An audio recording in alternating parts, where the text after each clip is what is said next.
School. That year was the first 22. Project?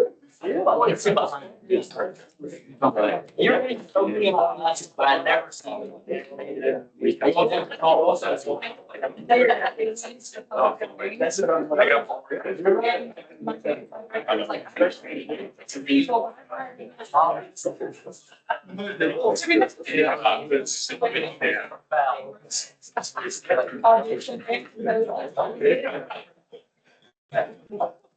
It's been interesting.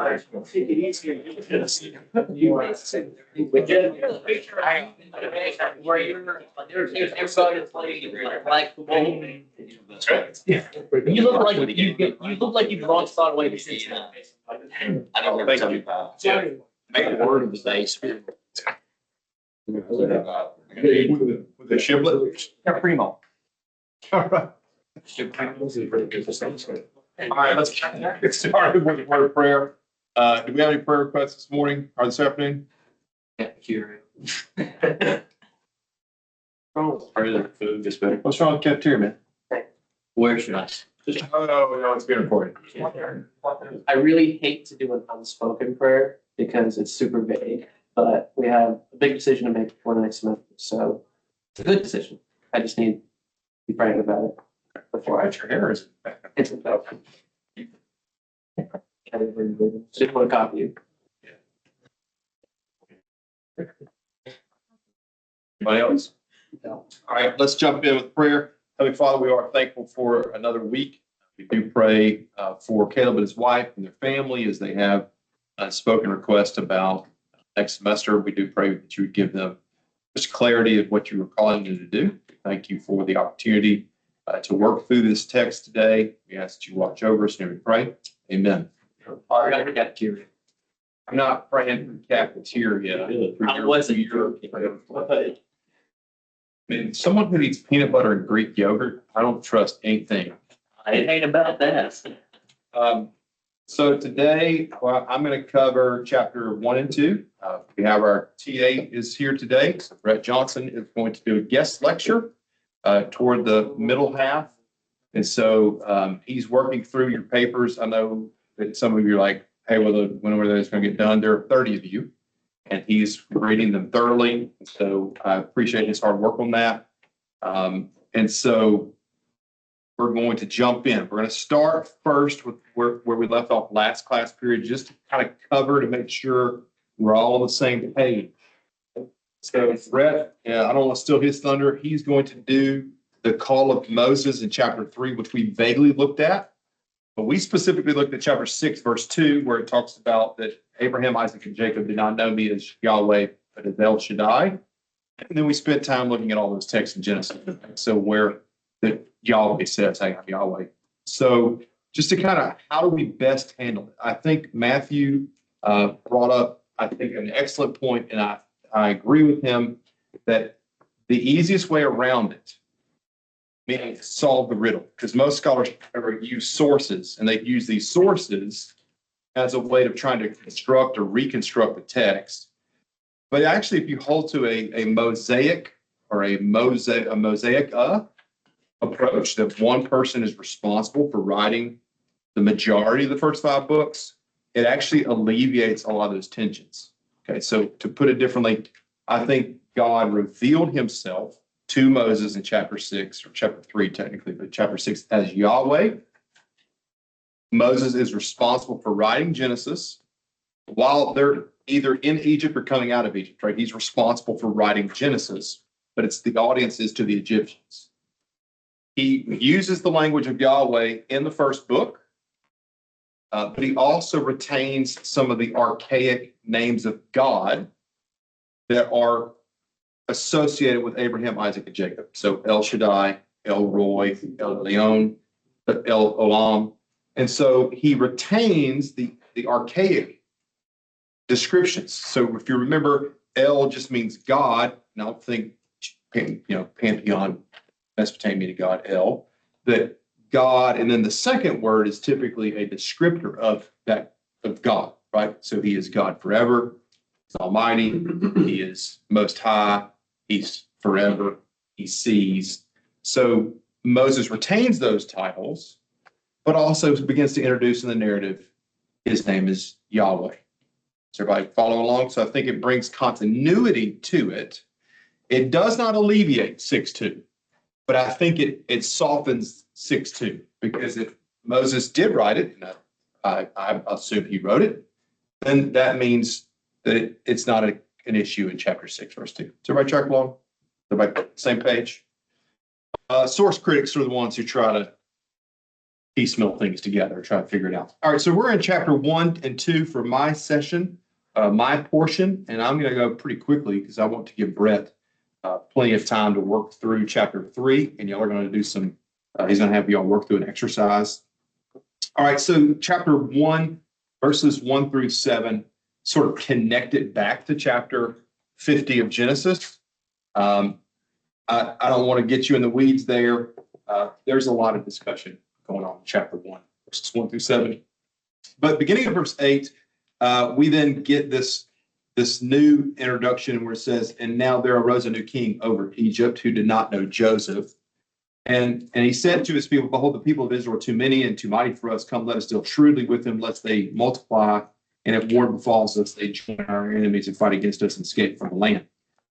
Therefore, they set taskmasters over them to afflict them with heavy burdens, and they built for them Pharaoh store cities of Pithom and Ramesses. And we talked about this with the date of the Exodus, that Ramesses II is known as the great builder.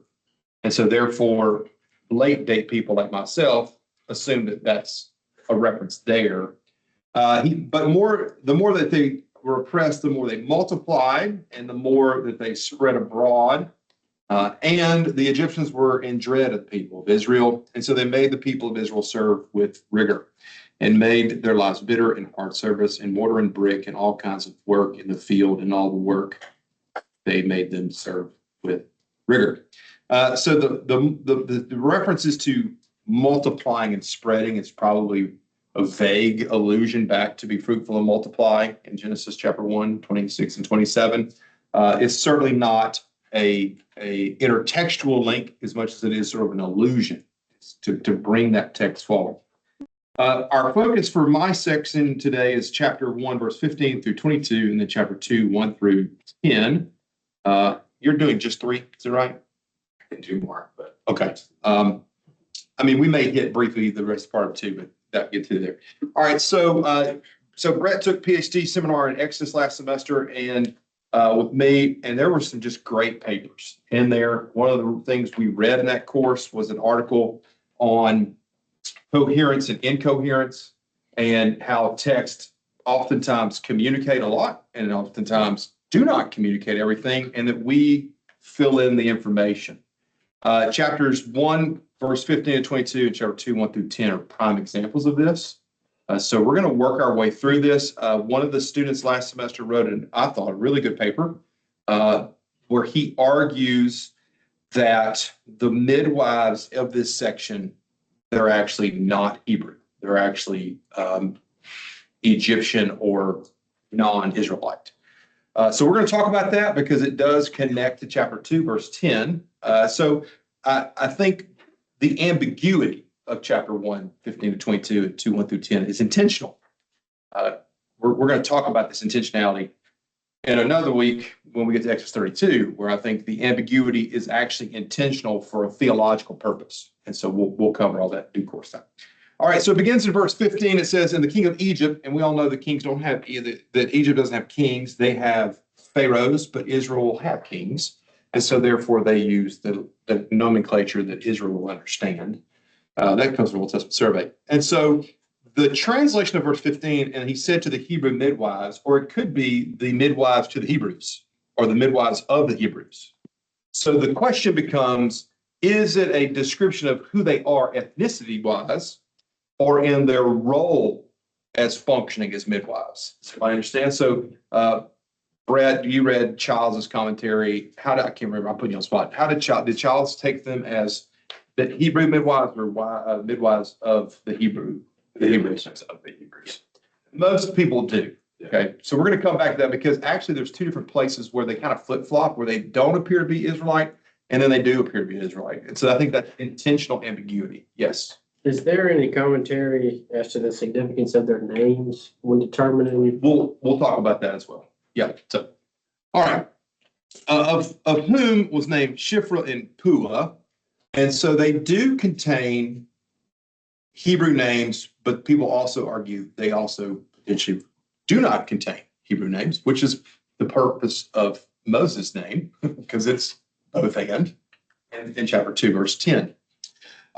It says, and when they served as midwife to the Hebrew women, and it's upon seeing them literally on the birthing stool, or the text reads, on the rock that they sat on between the woman.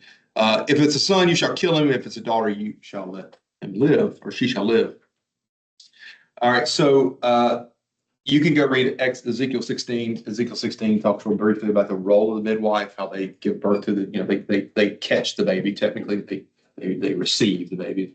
The text says, and they would then identify if it's a twin, like a rope around the wrist.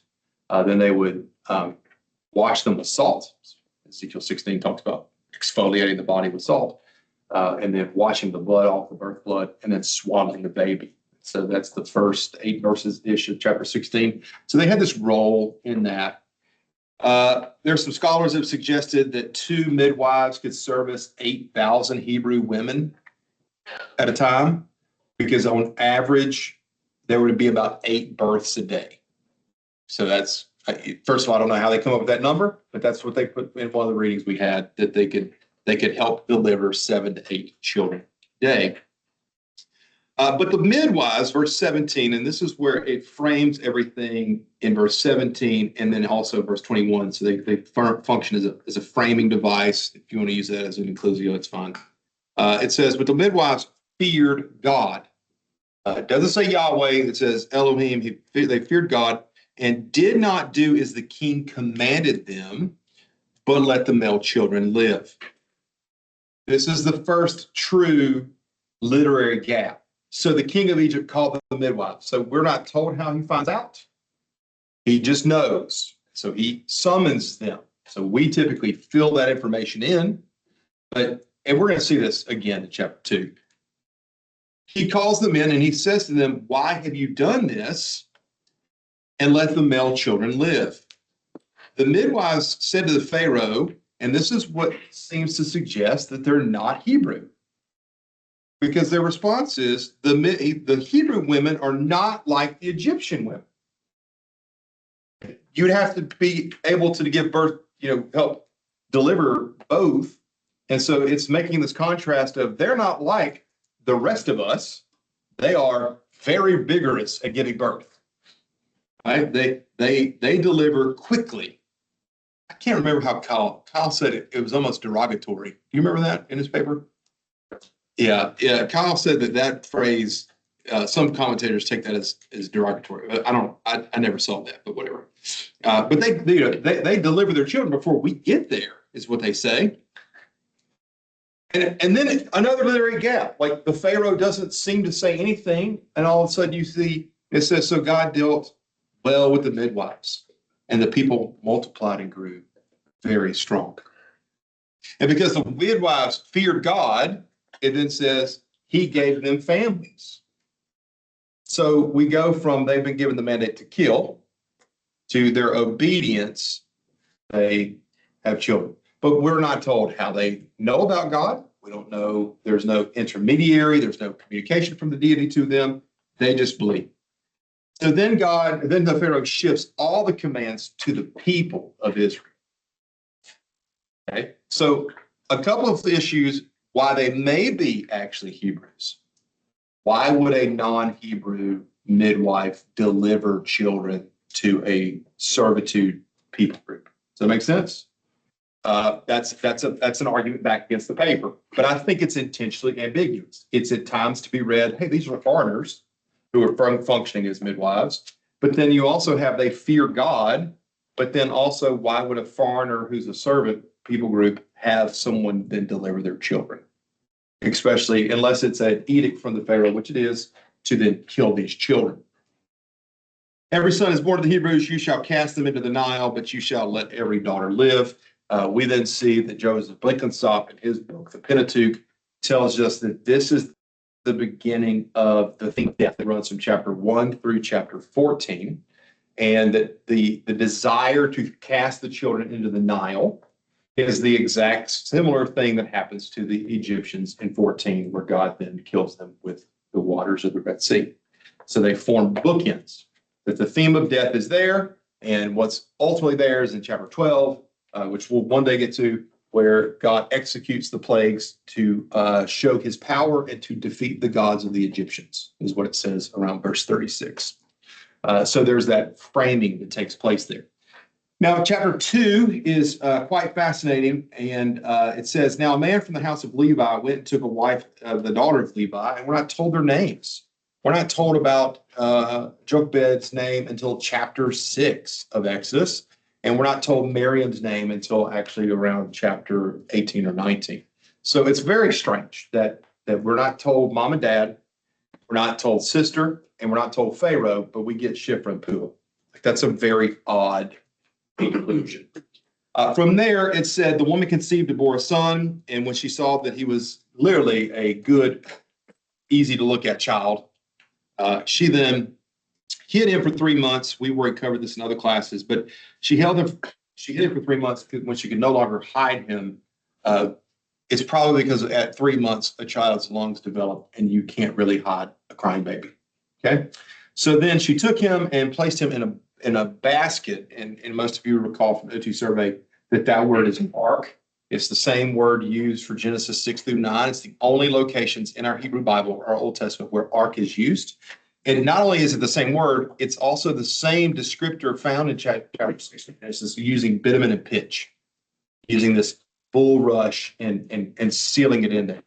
So there's an intentional theological, I would go as far, I know this is a textual connection, I think theological, that God used Noah to float above the waters of destruction. So too will this little boy float above the waters of the Nile to then lead to their deliverance. All right, so from there, she puts him in the basket and places him at the reeds of the river's bank. The text reads to the right side of the reeds on the river, and his sister stood at a distance to know what would be done to him. Now the daughter of Pharaoh came down to bathe at the river, and her maidens walked beside the river. She saw the basket among the reeds and sent her maid to fetch it. She opened it, she saw the child, and behold, the baby was crying. She took pity on him and said, this is one of the Hebrews' children's. All right, there's a lot going on in this passage. First of all, there's the narrator's voice. Moses is technically in the basket. So he may be writing it later. He's writing it from the perspective of the narrator. The narrator is like up high. He's omniscient. He's omnipresent.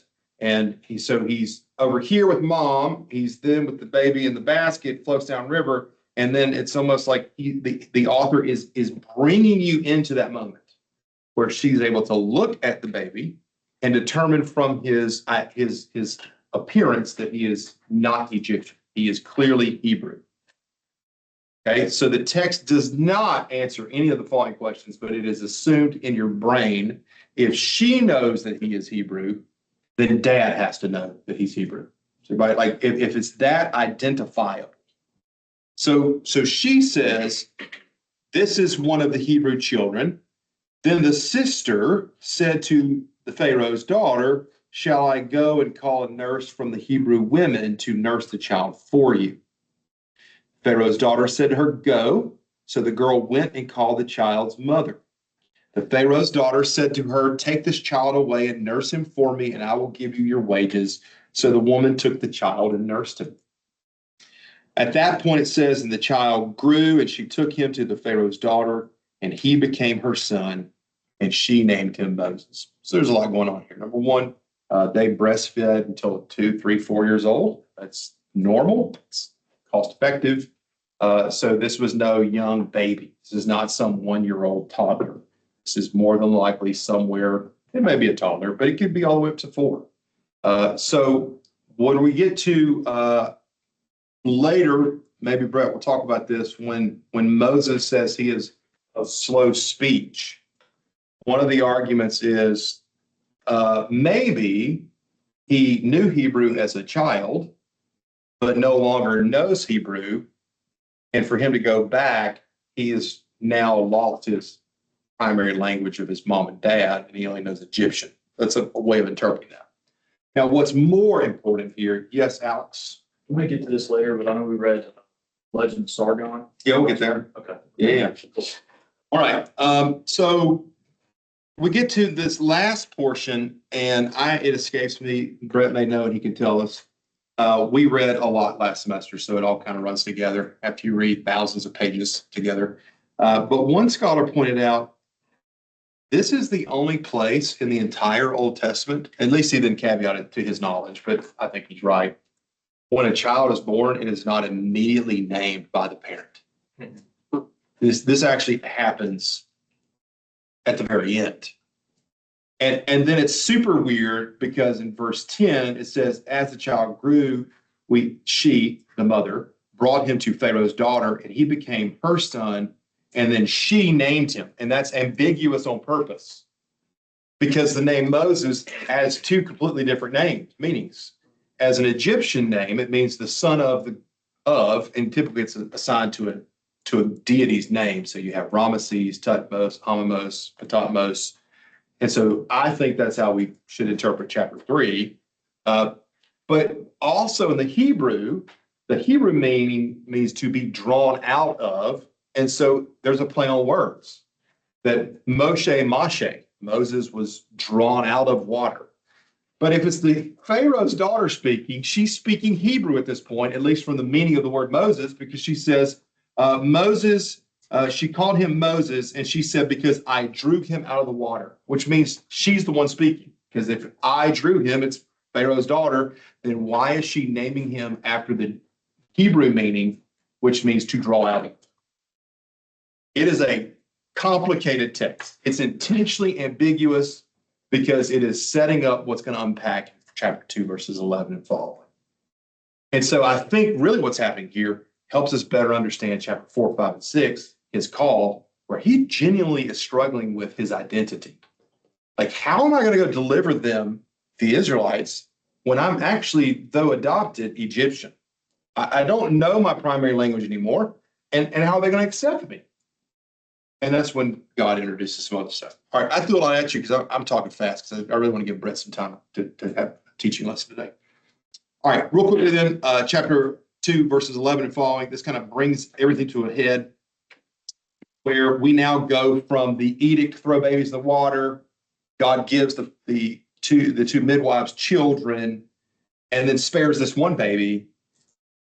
In verse 11, he's just grown up. One day when Moses had grown up, he went outside and looked, and it was burdens, and he saw an Egyptian beating a Hebrew, one of his people. That's also literary gap, both timestamp, but also if he has forgotten his Hebrew origin and he's been raised in the Egyptian household from 1 to 4 years old upward, how does he know then to defend the Hebrews?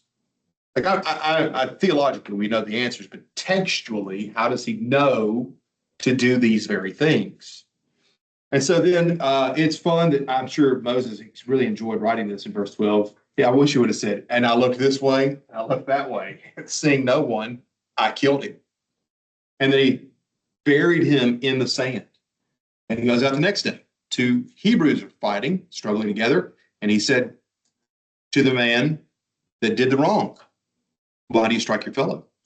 And he answered him, and he answers him quite interestingly. He says, who made you prince and judge over us? And that's exactly who Moses becomes.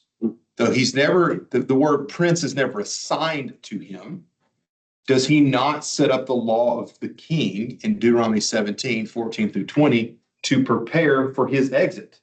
Yes.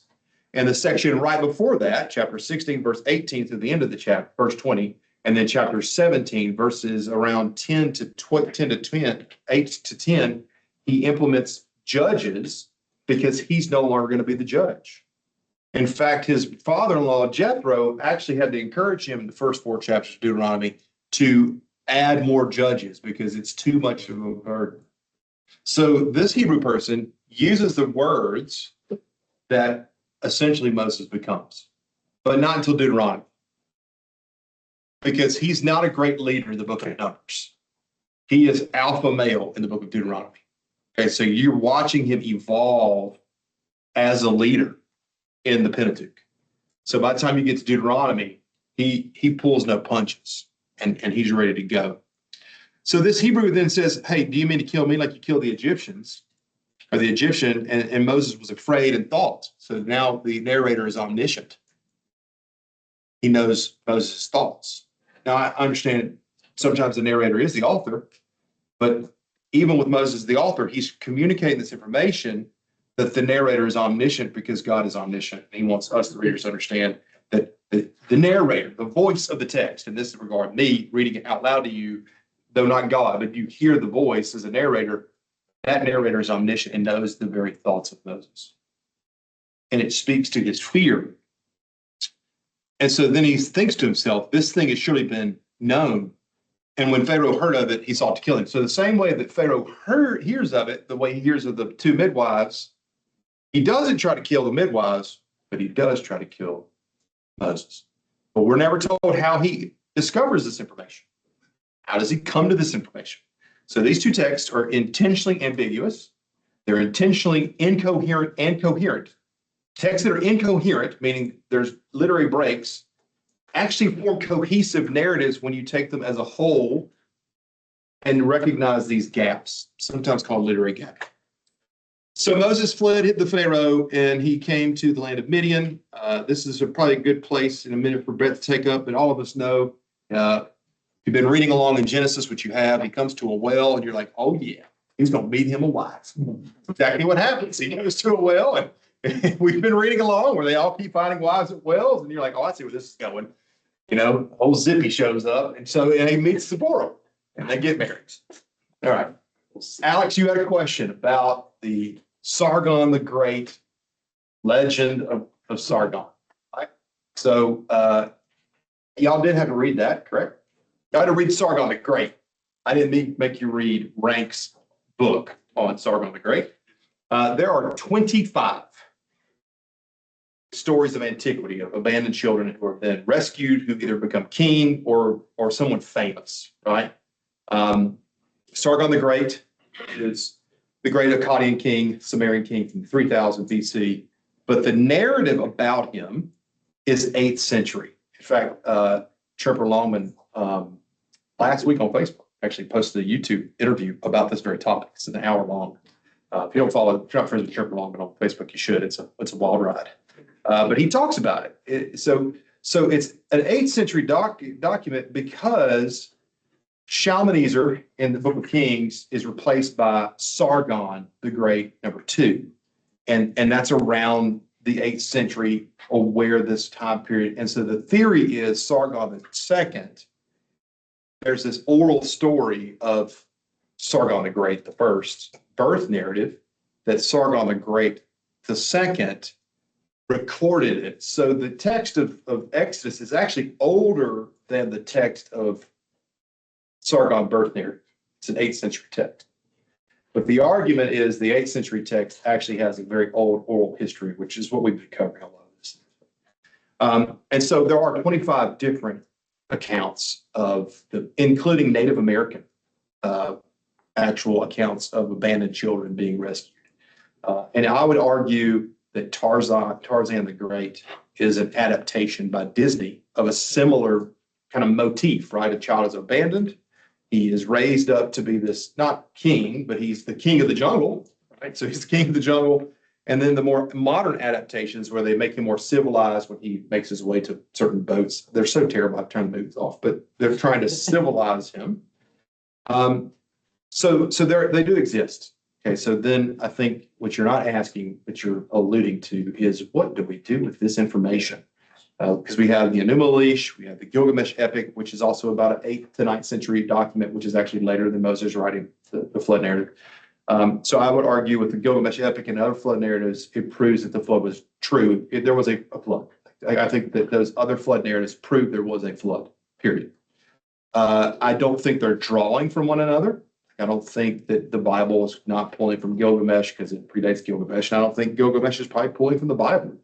Though there are some similarities, there are some distinct differences that go with the shepherd. One's the size of the boat, the length of time they're on the boat, order of birds that are let off the boat, how many animals are on the boat, stuff like that. The Enuma Elish, the creation narrative, I think Genesis is intentionally a polemic against it. Like it's actually an apologetics against that worldview. I think the Gilgamesh epic and the other flood accounts prove there was a global flood. That's what I think. So I don't think those are issues. These birth narratives, though, that's the doozy. And really the big doozy is going to be when we get to law, where there are laws in our Old Testament that are from Hammurabi's Code, which dates to 1750 BC, which precedes Moses, depending on your date of him, 15th or 13th century. So this case, then, we're really left with three options, right? So you have, is the Sargon the Great narrative, his birth narrative, is it borrowing from the Hebrew text? Is this inspiring it? Or is the Bible borrowing from this? That seems problematic because it's so late, right? And then the third is they're independent of one another, but they're drawing from a similar potential source. Yeah, what are y'all's thoughts? I hope you don't say the Bible borrowed from it. We'll have to have a talk after class. But Someone did hold that because it's so late. I know that argue that in oral like half. yeah, so if you take, and again, don't hold me to this. If you take the source divisions, the J source dates to the 850, E dates to about 800, 750. Well, that's 8th century. So what's ended up happening, you take source dates and they start moving things around. The problem with source dating, the problem with studying ancient Near Eastern stuff, we start finding similarities across the board, is that that data can be used a variety of ways. So for some, I won't use names, but for some scholars, they equate the Bible as just another religious document like all these other ancient documents. So they don't elevate priority to God's divine word. Does that make sense? I can tell you there's not a person here that holds that position. There's not a person here who says the Old Testament or the Bible is to be read on the same playing field as these other ancient texts. Not a single one of us. So then we have the position many of us hold to, is that a lot of these texts are pulling from biblical traditions. And so they're recouching them. It mentioned Ishtar, right? So it mentions that's the Babylonian god of Asherah in a sense, like it's not technically Asherah, but it's Asherah. And then it's very vague, but there's similarities. Mom's a priest, dad's nowhere to be found, put in a river, Aki, drawer of water, pulls him out of water. Aki, drawer of water, pulls me out of the water. And 55 years I reigned as king of a god. Ishtar loved me, whatever. It's weird text. So I think most of us would argue that's pulling from here, but then also there's an independent. They come to the story is interesting. The example I give of this, and we'll move on. Let Brett come teach. Some of you grew up hunting. It's a terrible analogy, but some of you grew up hunting. And have you ever heard the story of someone killing a deer, jumping out of the stand and killing with a knife? Like, how many of y'all ever heard this narrative? Okay. I'm not gonna lie. When I was younger, I'm not gonna do it at 48. Yeah. I would. There's crossable mind. It's crossable mind to jump out of a deer stand and try to kill a deer with a knife. I did that years ago, and I had a student from California raise his hand. He goes, "Yeah, I've heard in California too." Okay, so we can all agree that that's kind of the discussion we're now having. There's a guy in California. There's all of us in the room who may have heard this. Someone did it. Someone did. His name was probably Billy Bob, but someone did it. And someone was successful. And they told someone. And for every good country boy, in the back of their mind, what do they thought? You know what? Given the right chance, I may just try it. Right? I mean, true, right? I have a friend of mine who I've seen the picture. So I've seen the picture. He's holding a 5-foot alligator. And I said, "How'd you get that one?" He goes, "I pulled up beside it on my boat and I jumped on it." Okay, so first of all, he handles snakes for a living. Everything's starting to line up. He's one of them. He's one of them. He's the one that did. He's one of them. There have been moments fishing where I have thought, if I see a 4 to 5 foot or smaller gator, I may try. I may. Gotta do it. Because my friend Joshua did it. Now, he didn't get bit or anything like that. But I do think that it's a silly analogy, but I do think that's what happens but also, to be fair, if I am Sargon's mother, I've heard this narrative of my child is in jeopardy. I'm going to put that child in a basket and float down a river. That does two things. Number one, it floats your child away from you so you don't have to see it die. The same thing that Hagar does with Ishmael. She puts that baby far away, and the Lord comes to her and says, "What are you doing?" She's like, I just can't see it happen. He says, "Go get the kid." Okay? I think it's a very similar analogy. They float him down the river. Number one, you don't have to see what happens to it. Number two, you've heard these stories where potentially children are rescued out of a basket and the kid grows up. Okay? You ever heard about people dropping kids off at fire stations? It happens all the time. Maybe not in our town, but I can tell you, I know of examples in the last month where it's happened. Where a child was dropped off at a fire station.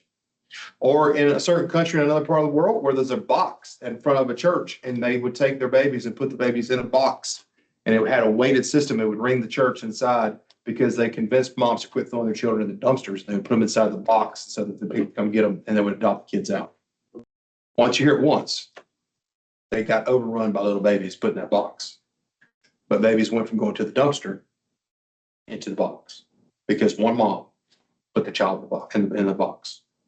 I think that's probably what's happening here. Yeah, that's a long answer to a difficult question. It is more it's more of an issue when we get to the law because there are some other things. They're not difficult for me. We'll cover that. So it's more isolation than. Yeah. And I think, I mean, this is probably the only time this semester you'll hear it. I think Bill Nye's right. I believe in Pangea, right? And I think it explains why there are ziggurats, the Tower of Babel, that look like the Aztec ziggurats in the Yucatan Peninsula. I also think that's why you had all these flood narratives, because at one point all of the continents were together. And I think that's at play in some of this as well. Yeah. All right. Brett, you're up, bro. I went quick. I'm gonna go sit in the penalty box chair because it's comfortable, to be honest. I wouldn't. It is. It's a nice chair. If I fall asleep, you have to wake me up. All right, this is Brett, by the way. Brett, give him a brief introduction. Yeah. So my name is Brett Johnson. I started here at NOBTS in August. I live out in California. I'm about 25 minutes east of Oakland, like 45 minutes east of San Francisco. A little city called Pleasanton, which is just like the name. We're like in the top 5 on quality of living, and I love it. It's great. It's like a small town kind of vibe. I was a middle school pastor for 8 years, and then stepped down from that to start this program full time. And so I'm all about bringing good critical thinking into the church, and so I'm really hyped that you guys are doing this program. I got married 2.5 years ago. My wife's name is Kylea, and she is a boss in every sense of the word, but she actually is a boss. She's a general manager of a high volume coffee shop. And so she's big into leadership development, all kinds of stuff like that. So yeah. And you're studying with? I'm studying with Terry Isles. You guys know Dr. Terry Isles? Awesome.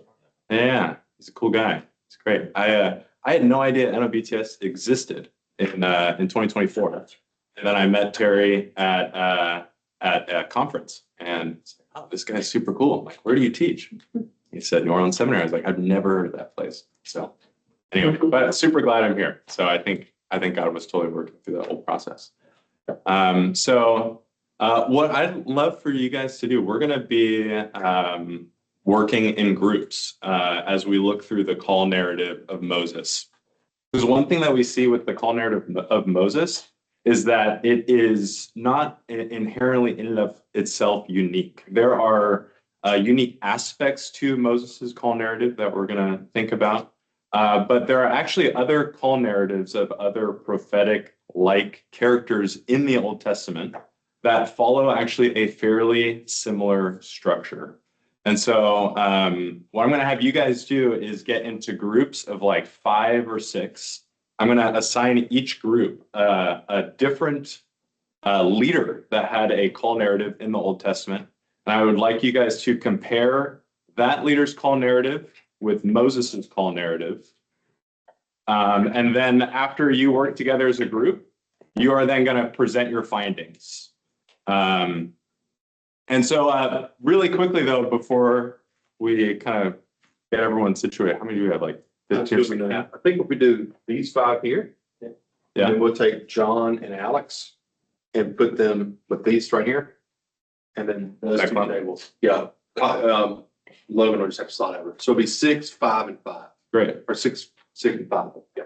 So everyone knows where you're going. So maybe go there first, and then I'll, yeah. Let's go back there. Yes.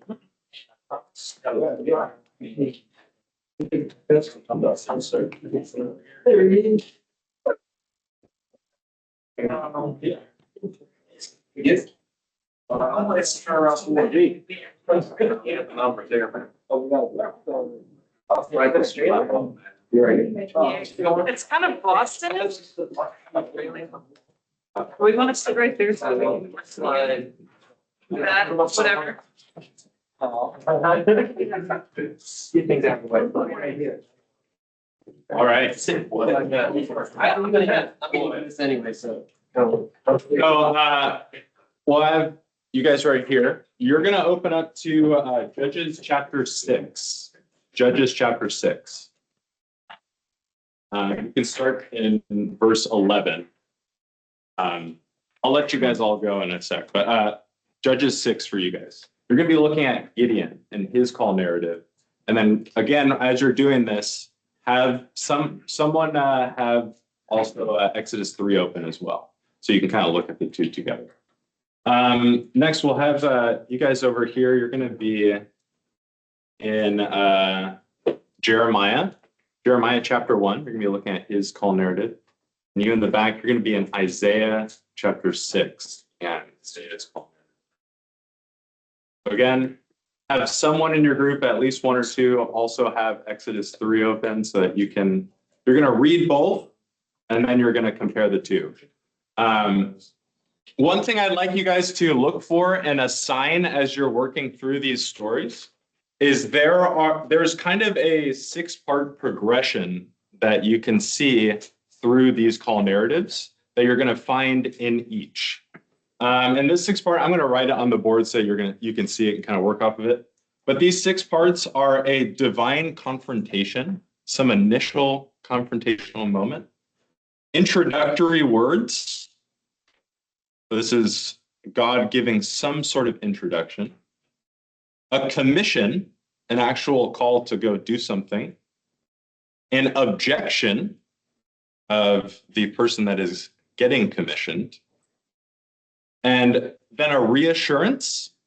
So this would be God reassuring of the commission, and then finally a sign. All right. Divine confrontation, introductory word, commission, objection, reassurance, sign. I'm going to write them on the board so you have them. But your goal as a group is going to be to read both sections, both call narratives, and then you are going to assign these labels going through the progression for each story. Just assign like verses, whatever through whatever. And then I'd like for you to think about possibly similarities or differences between the two.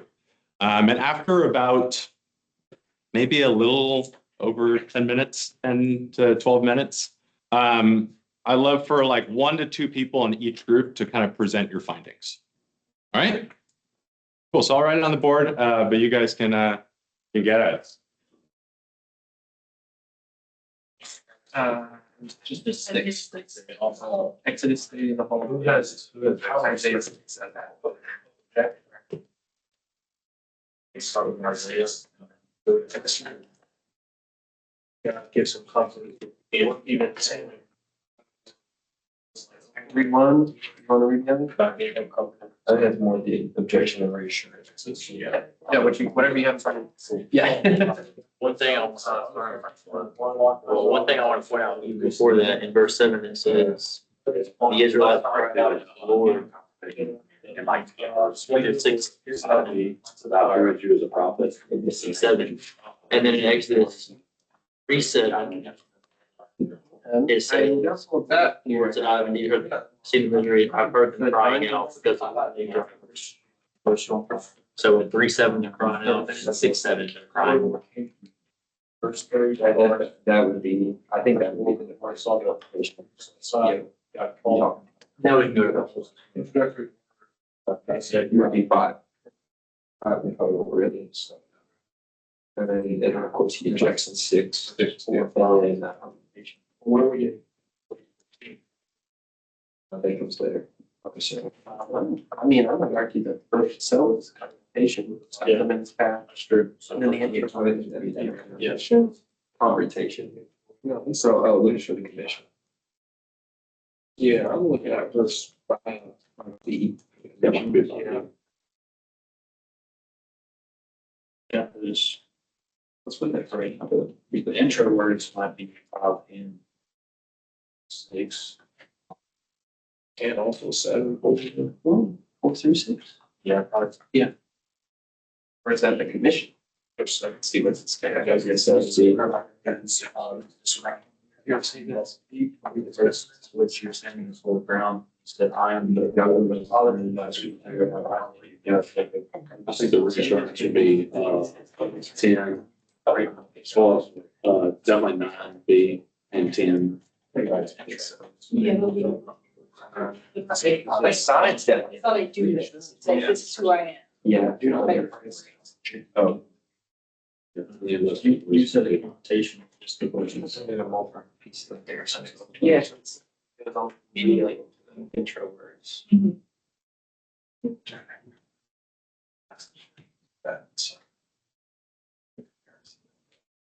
You say 3 is that connotation, 4 from 6 is that intro.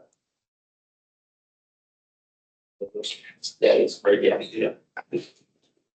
I'm sorry. So, What do you have? people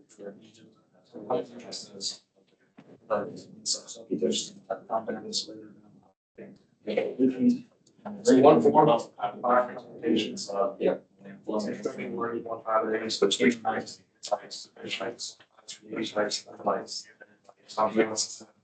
Yeah. There's no various objection on attention. Which the Egyptians suggest. I'll assume you may bring my people, the children of Israel out of Egypt. Moses said to God, especially guys that are. I think 100%. So I said you, because that's what you should go to us, you should speak like you have for all the people you shall serve. You have one extension says out. This is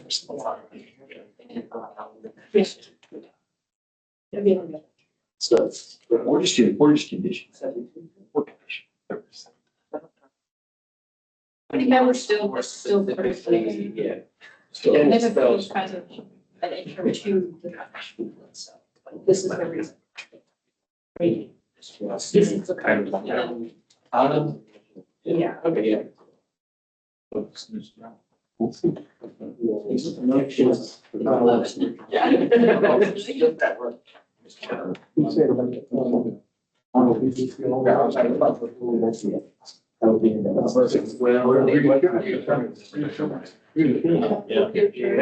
if the sign 11 where he says. Yeah.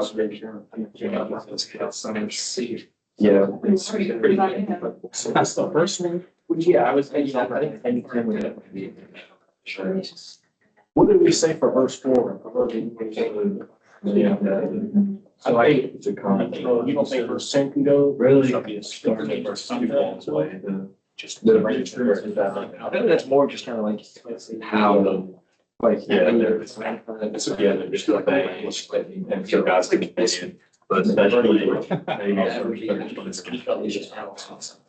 where It also.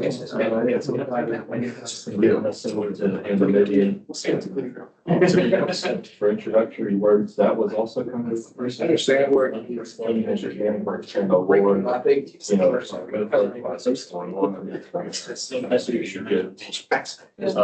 14 is distinction, 15 is 16 is affirmation. Yes.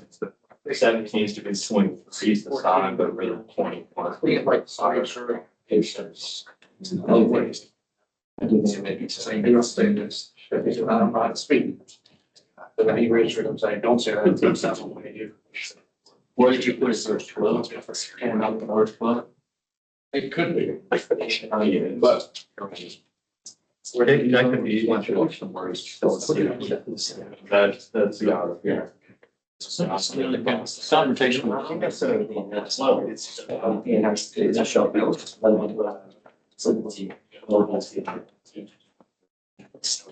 They could just say something, but it's not like. Now that he brought that up, I was thinking, that's like a, pretty sense. This would be. Answering those in birth, it's just in those. It's the answer. I'm saying like, that's what he's saying, that's the.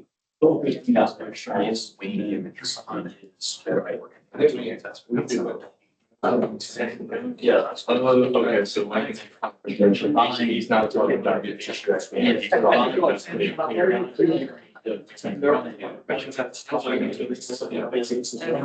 Yeah, and recognizing these things. So great things about. But then, well, it's gonna be the intro. The completion of the, whatever that means. These are second semester. It's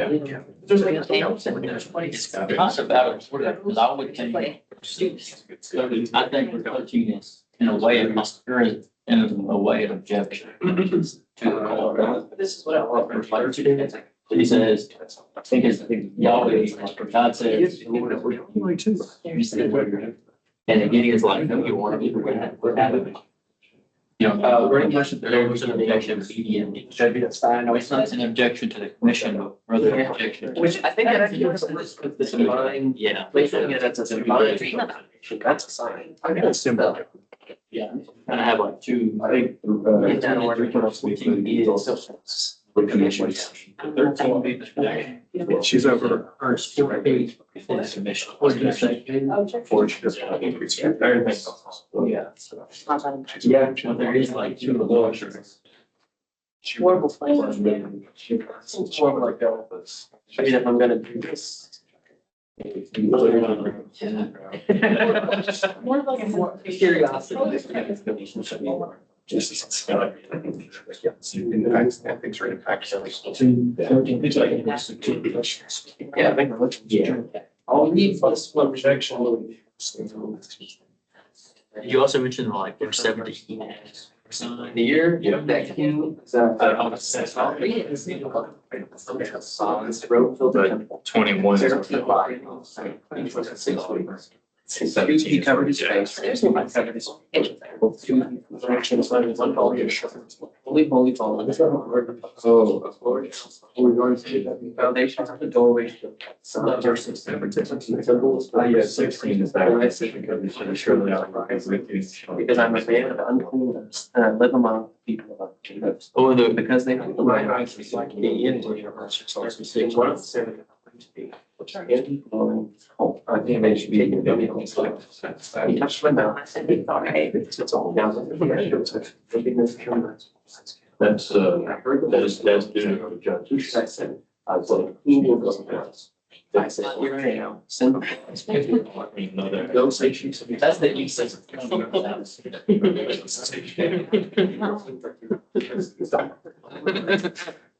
And there. Right. One more thing. That's what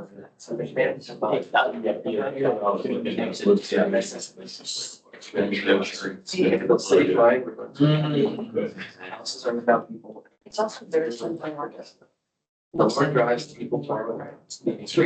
yeah.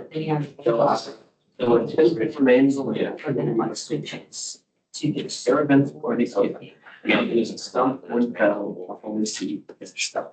Warning also was additional. For definitely. He draws his angel.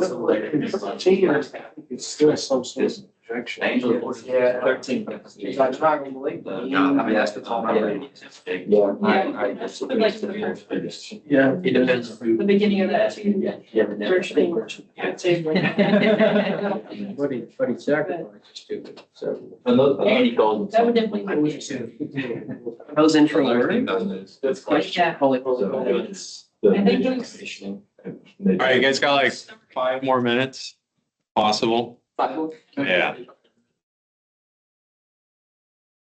Many for here judges and then it's 3, like, well, no, it's actually 3, well, 1 and 2. I think it'd be. I think that's the worst. And you.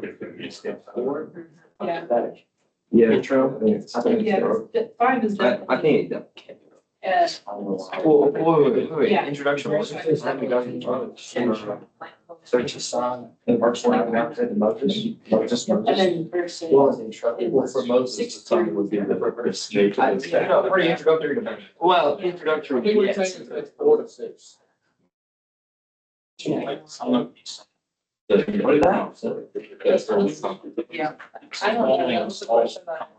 I think they just 4 to 6. It isn't like, I couldn't see it. Words like. It says, I have to come down to rescue them. The brain. Literally, what God is telling me, the staff. The imagery of God coming down. In Exodus. Throw it on the ground. Verse 3. And I put for the sign, I was like, verse 11, through the chapter. I mean, like, it's till when this is, Chapter 4. when this happens, it's till the. It doesn't directly say that, but like, this is. You can. Right. So we're gonna do that right now. For sign, one sign. Yeah, that. 13. Yeah. Would y'all say 8. For sermons. And that's with like 6.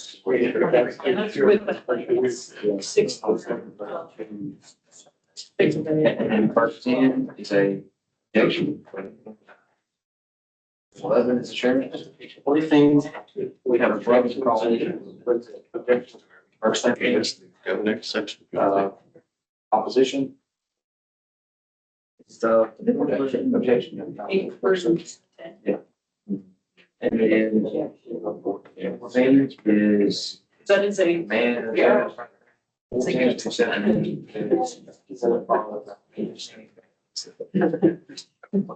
Or commissioning and.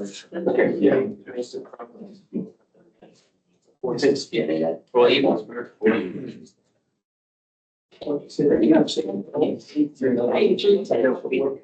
This will be. That's the.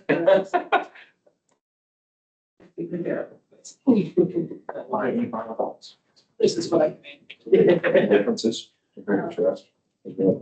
Embraces like. It's all God. It's 20 open to the call. Yeah. Like, set the call. Most. It's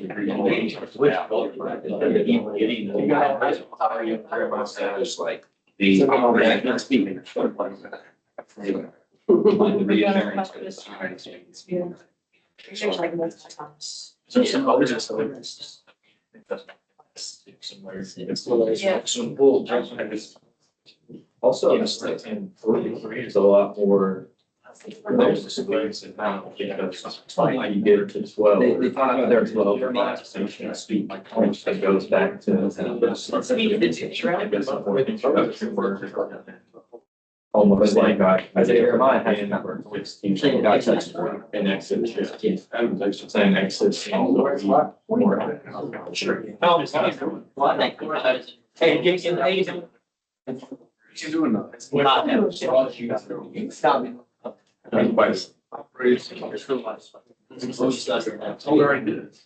we have a section now. He got it. Intro. And you. Compare and contrast. I think Already did. Well, I was going We did it. We compare. This will be the sign. Or actually just compare. Hey, wait, you're right. Oh, we got. So it's not-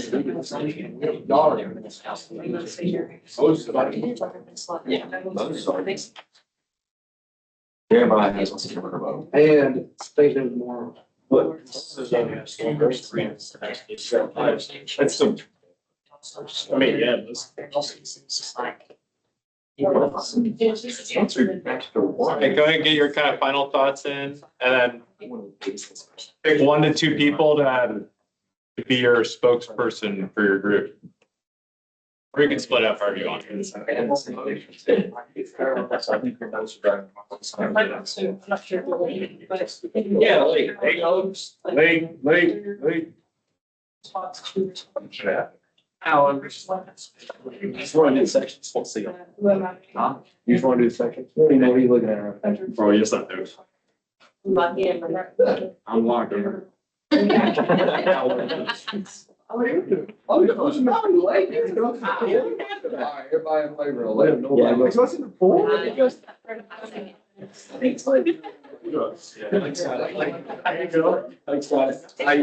All right, okay. We're gonna start with the Gideon group. Yeah, you did go over it. Forgot. We're gonna start with the Gideon group. All right, what do you guys got for us? Oh. You told us to start in verse 11. We could start from the beginning.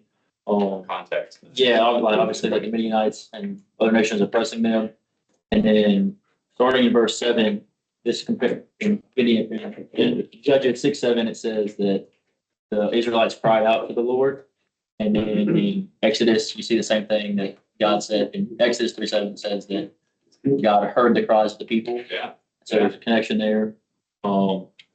And then verse 11 is the brine confrontation, and the angel of the Lord appeared under the oak tree. That kind of compares to how there's no tree, there's a bush, where God appears in the bush, God appears in the oak tree, or under the oak tree. Well, yeah.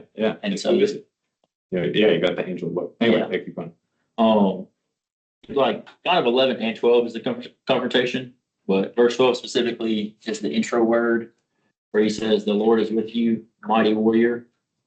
And then there's kind of an objection right here because Gideon is basically like, "You're with us, and why are these bad things happening to us? Like, there's no way you could be with us if this is what's happened." So there's a kind of a many objection. There's no commission yet, but this is an objection to the intro words themselves. And then in verse 14, there is the commission, which is, "Go in the strength you have and save Israel out of Midian's hand. Am I not sending you?" And then the objection is, "Pardon me, my Lord, but how can I save Israel? My clan is the weakest." And then, so that's the direct objection. And then, didn't we say, was it just 16 is the reassurance? And I think from 17 to 23 is like the sign, because this is when he goes to prepare the altar and the sacrifice, and the fire comes down, and he's like, "All right, let's go." From that point on. Sweet. Any other thoughts?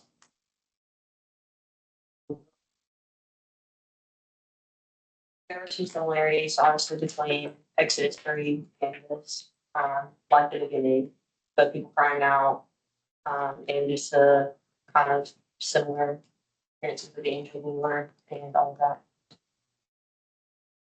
All right. Sweet. Good job. Over here. Yeah, so for the divine confrontation, we got it in Jeremiah 1:4, where it says, "Now the word of the Lord came to me," whenever you talking about Jeremiah. And then for the introductory word, we got it in Jeremiah 1:5a, where it says, "Now before I formed you in the womb, I knew you, and before you were born, I consecrated you." Talking about like this set in stone. And then the commission came right after 5b, and it says, I appointed you a prophet to the nations." Talking about before he was born, before he even knew him, God had set in stone plan that Jeremiah would be a prophet and raise him up. And then for the objection, we had 1:6 when it says, "Then I said, Alas, Lord God, behold, I do not know how to speak because I'm a youth." And then, I mean, right after it says, "But the Lord said to me, do not say that I'm a youth, because everywhere I send you, you shall go." Talking about that, Jeremiah was trying to make an excuse for himself, that saying he was young and they wouldn't be able to be the great prophet that God had called him to be. But then, right after God said, "Do whatever I tell you to do, you're going to go wherever I want you to go," right after. And then the reassurance was found in verse 5, verse 7 and 8, when it says, "But the Lord said to me," again, it says, "I'm not a youth, because everywhere I send you, you shall go." And then on the verse 8, it said, "Don't be afraid of them, for I'm with you to deliver you," saying that he's always going to be with them wherever he goes. And then the other part is in verse 10, when it says, "See, I have appointed you this day over the nations and over the kingdoms to pluck up and break down, destroy and overthrow." And just basically saying, just affirming his call to be a prophet. And yeah. Thanks. Any other thoughts? Of course, both had a divine sign. In Moses, of course, had the burning bush, and then later the parts with the staff, Moses' staff in chapter 4, and then Jeremiah has his mouth touched by God and being given the words of God to proclaim. I just thought it was worth noting. One, that Moses had another rebuttal, a second rebuttal, where Jeremiah didn't. It sees, we read in it and saw that there was only kind of one objection that Jeremiah said. But it's also worth noting that Moses doesn't have his mouth anointed or touched by God, but Jeremiah does.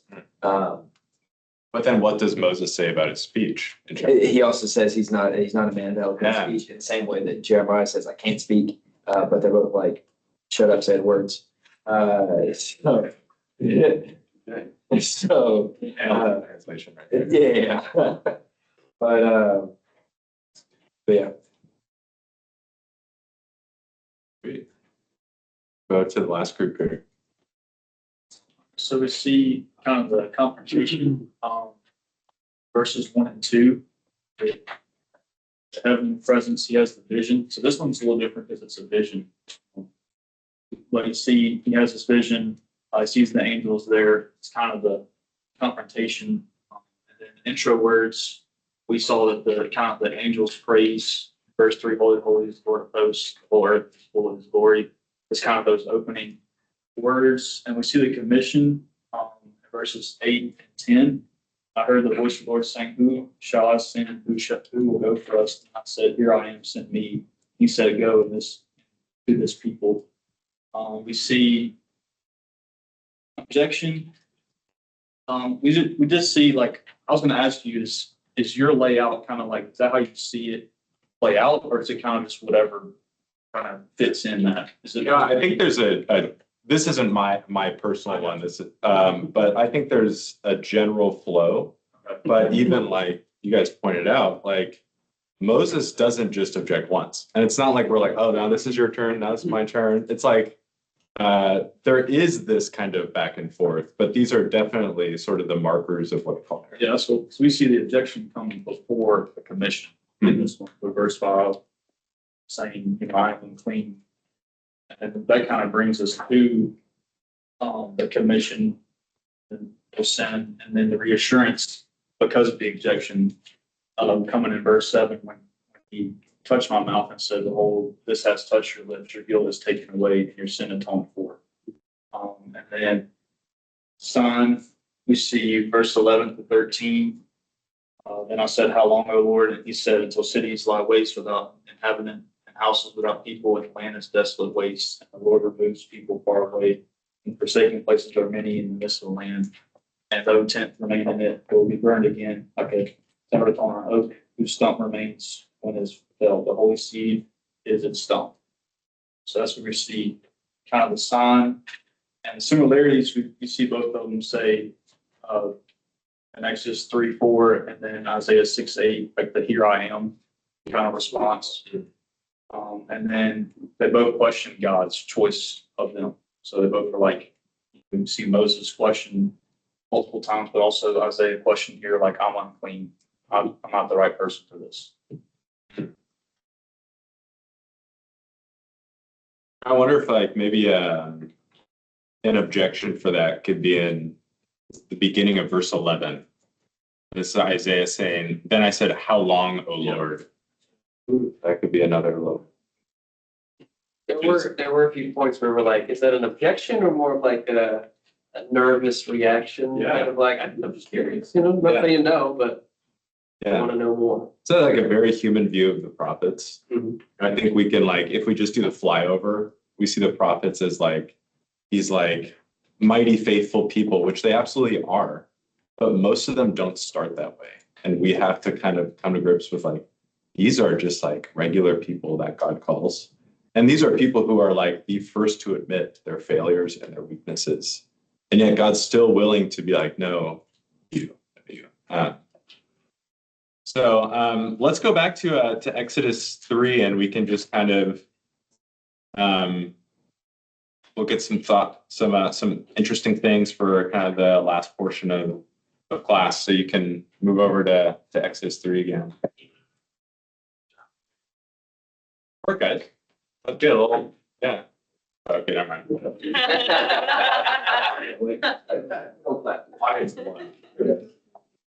Teen of the year. I said late teen of the year. Right here. It's.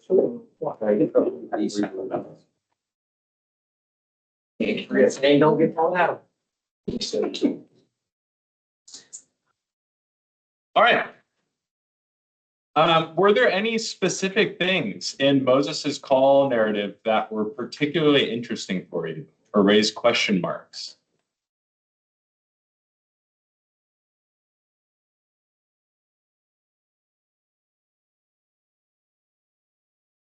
I think in verse 5, they remove the sandals from your feet, the place in which you like are is holy ground. I'm not sure if that's anywhere else. I mean, probably is when like talking about like the temple and such, you have to wear certain garments. But like removing of the sandals because I don't know like what the symbolism is. There symbolism behind it, but I think it's significant. There's a reason why God said take your shoes off. I Yeah. mean, you didn't want to see script because that's weird, but like there's Yeah. there's a reason why God wanted him to remove that. Do you have any thoughts on that? On the sacred ground stuff? Yeah, like symbolism of like, Yeah, I mean, Walden talks about sacred space a lot, so it's like Eden in chapter 15 of Genesis cutting the animals in half. So then theophany, and then you get Exodus 19, which is they come out, but then God even tells him in Exodus where it says, do not, if you come up here, do not let them come, nor let them touch it, Nagah, which is the same word that Eve says in Yeah. chapter 3. She says, for we cannot eat of the fruit, nor can we Nagah it. So there's an intentional connection, at least, between Exodus 19 and Genesis 3. And I think this is part of that. Yeah, preparing us for the sign. This may be a stretch, connecting the New Testament where it might not need to be, but the idea of removing your sandals to be clean in the presence of God in the same way that Jesus washed their feet. Mm. Can't wash your feet with your sandals on. yeah, I guess. You can. It's a You wash your sandals too. I thought it was interesting that, really kind of before, I mean, we have an introductory there in like verses 3 through 6 kind of, but when Moses, like, it kind of shows that Moses doesn't have much knowledge this person's speaking to him yet. Mm. And it says that he hid his face. And obviously we know they were afflicted and oppressed, so it kind of gives to me the connotation that Moses was probably afraid that he was probably about to lose his life. So I thought that was something that was interesting in it. That's just like a natural human response. My mind just goes to 1 Samuel chapter 3 when God calls Samuel and he says, here I am. I guess I'm not trying to make an in-depth correlation, but just No, Those you should. I'm all about that stuff. So I think that's great. Yeah. Or even Abraham, right? In Genesis 22, God calls out Abraham. It's the same Here I thing am. we're gonna go against. Abraham, it's there, it's Samuel, it's several, and then some people connect it back to the I, like Jesus with the I am statements in Exodus 3, but they all cryptically say the same thing all the way through the text. Yeah. So it says the angel of the Lord appeared to him in a flame out of the fire. Then angel of the Lord disappears from the text. And then we see in verse 6 that Moses hid his face because he's afraid to look at God. But God and Moses have been conversing this whole time. So Jeff, who's the angel of the Lord? God. So why is he referred to as an angel of the Lord and not just God there? If he is God. It's the same thing in. That's not me trying to like, I'm just asking you. No, it's the same thing, like y'all, what text were you reading? Exodus 3. Well, if you go read Judges 6, it's the exact same thing when he's talking to Gideon. And it says, the angel of the Lord said to him, he literally says, I am the God of your ancestors, and then starts talking. And it happens all the time. Like God speaks to the angel, and the angel literally says, I am God. Like the Jacob with Gideon and here. And so the question becomes, I mean, I know like Lawson and others think that the angel of the Lord is a pre-incarnate Christ. That's fine. Like I mean, Hebrews, the author says. Never said not. Like Hebrews 1 says otherwise. But in all seriousness, like Zechariah 3 does seem to be the vision that Zechariah has where the angel of the Lord in Hasatan there. The angel of the Lord forgives Joshua the high priest's sins, which that no, and God's also there. So the angel of the Lord can't be God because God's also there. So the angel of the Lord in Zechariah 3 has to be probably a pre-incarnate, well, it's not pre-incarnate, it's heaven, but Jesus. But then the question really is building into to what extent does God reveal himself in the Old Testament? Because in Exodus 33, it says he saw God, Moses face to face. But all these other accounts are God's, I don't like this word that carries meaning, it's beyond what I'm trying to, he's disguising himself as an angel when it's really God. Like, and there's hundreds of accounts of that. But then you throw in the other side where there are the angels of the Lord executing 185,000 Syrians in 2 Kings 19. Or, you know what I mean? Like the angels executing Sodom and Gomorrah. I guess my question goes back to he's going to reveal himself to Moses in the future. So why is he disguising himself? And why is he even disguising himself in those other? There's something. That's when we get. I got lots of things to ask. That's the list. You'll get back to him. It's gonna be like a Samuel situation. You gotta conquer my friend.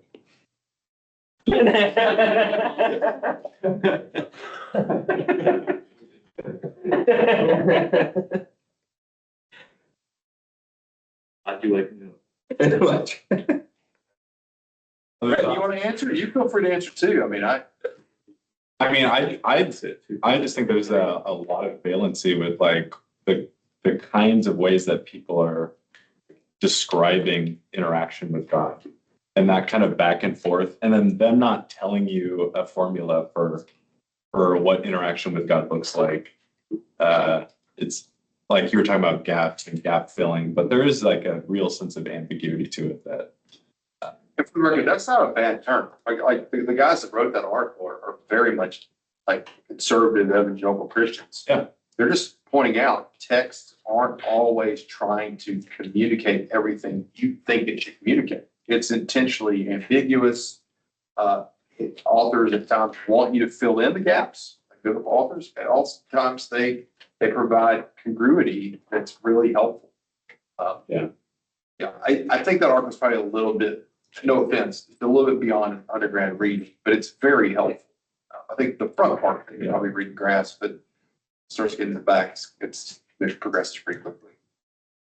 But that's the area you're doing your dissertation, like all of your research is going in that direction, right? So, and that's what Dr. Isles does, and it's others that do that, and it's a whole school of thought. Yeah, and I think it's like coming to the text with this sense of like, I like the example of like being like a tourist. Like when you go to a new country, You're not gonna, I mean, maybe you will like go find the first McDonald's or whatever and like try and talk to everyone in English. But like generally, if you go to a new country, you're gonna want to get familiar with the culture. You want to try their food. You want to try and maybe learn some of their language. And I think when we come to scripture, we need to do the same thing and acknowledge that like I am coming here as a tourist seeking to learn.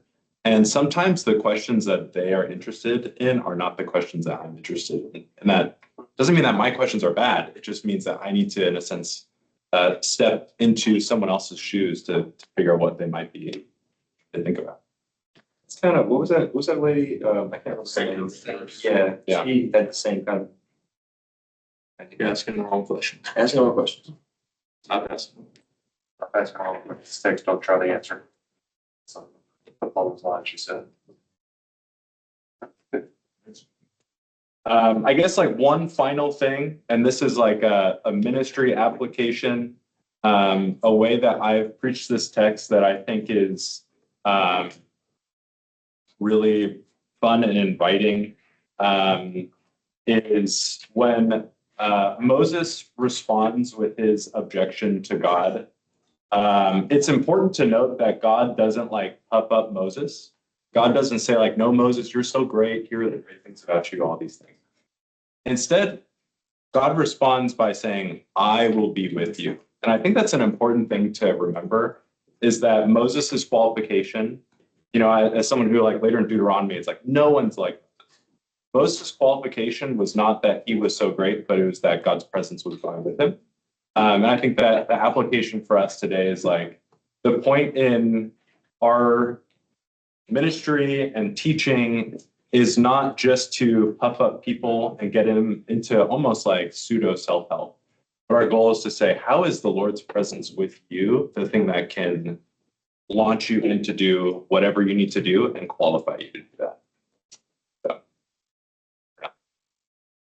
All right. All right, see you on Thursday. Thanks, Brett. Where is it? What was it? I mean, the pizza. Oh, Supremo pizza. Supremo. Supremo pizza. Word of the day. Yeah, word of the day. Word of the day. Supremo pizza. 2 words. Primo Pizza. But you